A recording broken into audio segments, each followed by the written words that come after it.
আল্লাহ রাব্বুল আলামিন বলেন, তোমাদের উপর রোজা ফরজ করা হয়েছে, তোমাদের পূর্বে যারা ছিল তাদের উপর রোজা ফরজ করা হয়েছে। কেন করা হয়েছে? লাআল্লাকুম তাত্তাকুন, যেন তোমরা মুত্তাকি হতে পারো। এই মাসটা হলো মুত্তাকিদের নাম, এই মাসটা হলো মুত্তাকিদের মাস, পরহেজগারের মাস, আল্লাহওয়ালার মাস।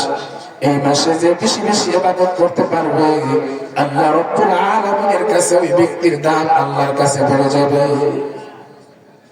আল্লাহ রাব্বুল আলামিন বলেন, হাসরের মাঠে যেই সময় কোনো মানুষ কোন ব্যক্তির পরিচয় দিবে না, ছেলে মাকে চিনবে না, মা ছেলেকে চিনবে না, পিতা ছেলেকে চিনবে না, এমন কঠিন মুহূর্তের মধ্যে দেখা যায় একদল লোকদেরকে আল্লাহ তাআলা আরশে আজিমের ছায়ার নিচে স্থান দিবে এবং তাদেরকে জান্নাতি দস্তরখান বিছায়া তাদেরকে জান্নাতি খাবার খাওয়াবে। এই জান্নাতি খাবার খাওয়ার কারণে সমস্ত হাসরের ময়দান সুগ্রাণ আলোকিত, সুগ্রাণ মুহূর্ত হয়ে গেছে। ফেরেশতারা লেগে লেগে বলেন, ওগো আল্লাহ, এই কঠিন মুহূর্তে যেই সময় সমস্ত মানুষগুলা নাফসি নাফসি করে আল্লাহর কাছে চিৎকার করবে, এই কঠিন মুহূর্তের মধ্যে জান্নাতি খাবার, জান্নাতি দস্তরখানার ভিতরে খাবার দেয়া যায়। আল্লাহ রাব্বুল আলামিন কেড়ে কেড়ে বললেন, ওগো আল্লাহ, ওয়ালা কোন এলাকার পয়গম্বর, কোন এলাকার নবী, এরা কোন আল্লাহর বলি নাকি?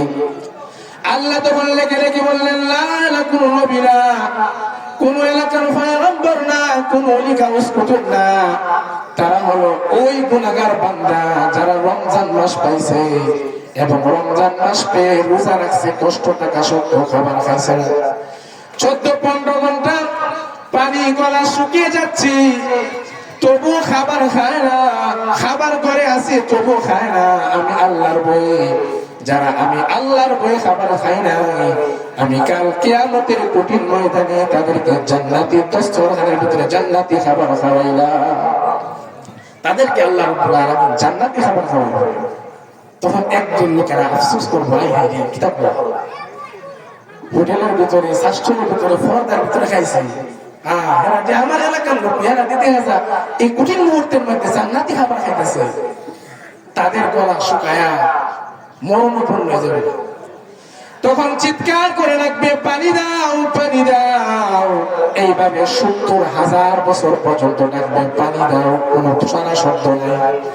কিতাবের মধ্যে আছে 70,000 বছর পর ডাকার পরে আল্লাহ রাব্বুল আলামিন জবাব দিবি, হে ফেরেশতার দলেরা, আমার বান্দা বান্দারা কি চায়? তখন বলবে, পানি চাই আল্লাহ। আল্লাহ রাব্বুল আলামিন বলেন, তাদেরকে পানি দাও, পানি দাও, তবে এমন পানি দিও না, ঠান্ডা পানিও দিও না, শরবত দিও না। আল্লাহ রাব্বুল আলামিন কোরআনের মধ্যে বলেন, লা ইয়াযুকুনা ফিহা বারদান ওয়ালা শারাবা ইল্লা হামিমান ওয়া গাসসাকা। তাদেরকে ঠান্ডা পানি দিও না, শরবত দিও না, তাদেরকে কি দেওয়া হবে? গরম রক্ত গরম পানি দেওয়া হবে এবং গাসসাক দেওয়া হবে। এই আয়াত যখন সাহাবীদের সঙ্গে আল্লাহ রাসূল বর্ণনা করতেছেন, সাহাবারা বলতেছে, ইয়া রাসূলুল্লাহ, গরম পানি তো বুঝলাম, গাসসাক কি?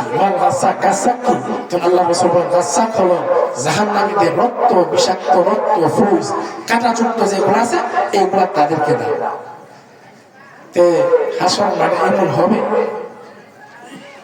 আল্লাহ রাব্বুল আলামিন বলেন, ওয়ালিমান খাফা মাকাম রাব্বিহি